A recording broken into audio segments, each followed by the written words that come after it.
Are you ready to explore darkened halls all while something lurks in the shadows? Well, Alien Rogue Incursion is finally here. I'll be going over what the game offers to help you decide if this is one for you. First off, before we jump into the review, I'd like to remind you all to hit that subscribe button, leave a comment and a like. The support really means a lot to me. So without further ado, let's crack on with the review. This game does feature quite a heavy story filled with lore and many different pieces of intel to find, but to avoid going too far into that side of stuff, I will just tell you a brief synopsis. You play as Zula Hendrix, an ex-colonial marine. She travels to the planet known as Purdon to find someone, but upon arriving nothing is as it seems and you must explore and uncover what has happened. Overall for me, the story is one of the main factors that kept me gripped to the game. It felt fitting in the Alien universe and was decent throughout its duration. I also found the characters to be very likeable and interesting, all with very good voice acting.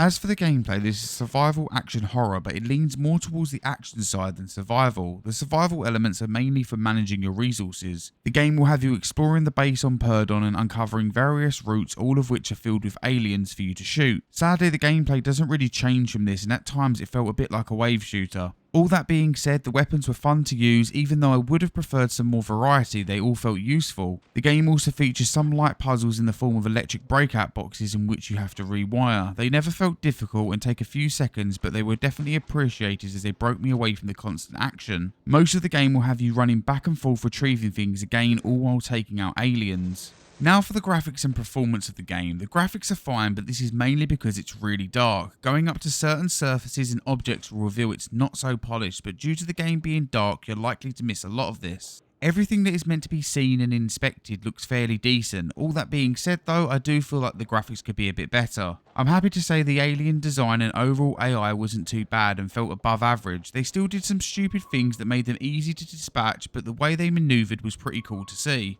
I'm also happy to report that the adaptive triggers, controllers and headset haptics were absolutely fantastic and made the experience a lot better. I'm also happy to say the game did not crash and I didn't experience any noticeable frame drops. Unfortunately, during the pre-release I did encounter an issue that caused the game to freeze and I was unable to progress, but I found a fix for this and was able to move on. I'm sure this will get fixed in due time. As for the settings, you get pretty much everything you would expect. Smooth and snap turning plus some comfort options. You can also play the game seated and I had no issues in doing so.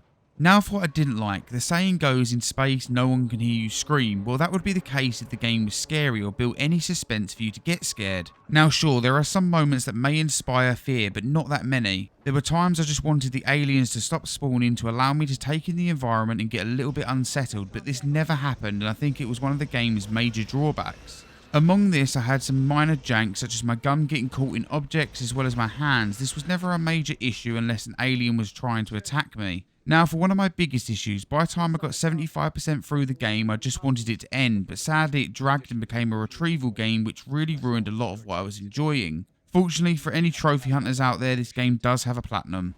Overall, Alien Rogue Incursion is what I would describe as a mixed bag. On one hand, it feels like a great game for the Alien universe, but on the other hand, it takes everything I would have found scary within that universe and makes it non-stop action. Now for some, this may sound great, and there were a good few moments I was enjoying every minute, but sadly these were fleeting. Now I know it sounds like I'm saying it's all bad, but in fact it wasn't. I really enjoyed the story and the gameplay was fun at times, but my main concern comes from the overwhelming spawn of the aliens, which weren't difficult but were a bit of a pain. The game will take you somewhere between 6 to 8 hours to complete and maybe even less for some others. It took me around 6 and this was with getting lost in a few places. So, should you get this game? Well, if you're a fan of Alien, I think you'll get some enjoyment from this. However, if you're not a fan of the franchise, I think a lot of the story and lore will be lost on you, which will then leave you with an action shooter without much weight.